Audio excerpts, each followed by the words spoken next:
Why do the authorities want to forbid the study of the Giza Sphinx of Egypt, the study of the dungeons for 100 years? And this is what Graham Hancock believes. The Egyptian authorities are preparing a law to prohibit exploration of the premise under the Sphinx in the next 100 years. Thus, all the hopes of researchers who want to finally put an end to this matter may be dashed. What are they trying to hide? We know that ancient Greeks said that there's a whole city built underneath the Giza plateau of the pyramids and the Sphinx.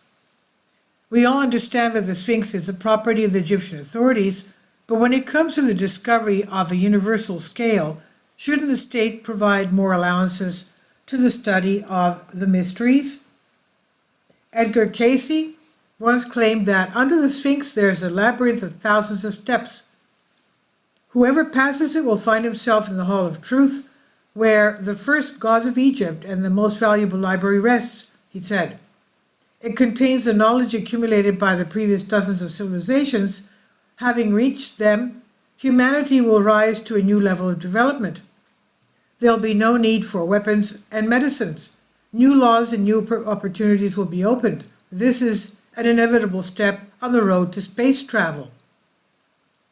One can refer to this or that medium or psychic in any way, but Edgar Cayce is far from the only one who claimed that an older underground structure is located under the Sphinx.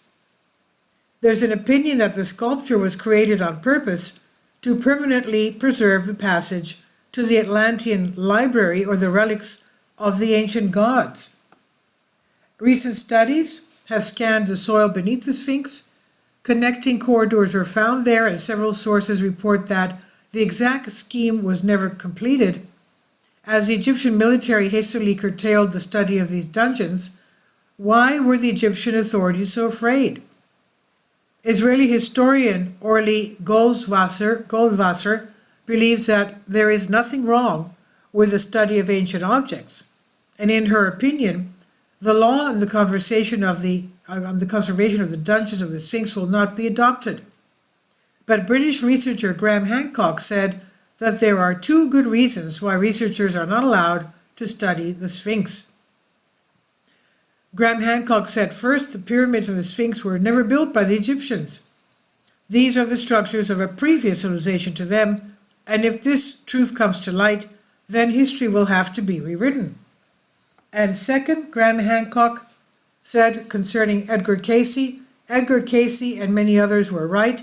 In the depths of the desert are underground cities, libraries, temples, perhaps even the mechanisms of an ancient civilization. Graham Hancock has repeatedly personally visited the sites of Egypt. He was always drawn to the study of ancient mysteries.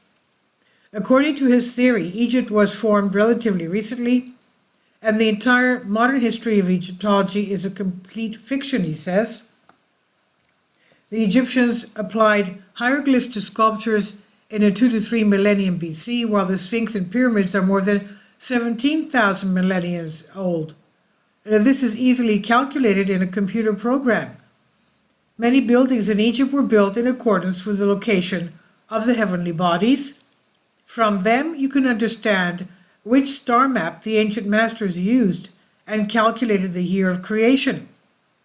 In addition, traces of water erosion were found on the buildings, and such powerful rains last fell on Egypt more than 13,000 years ago. Again, that 13,000 years is the Younger Dryas period, when we have the comet impact on Earth, the last ice age.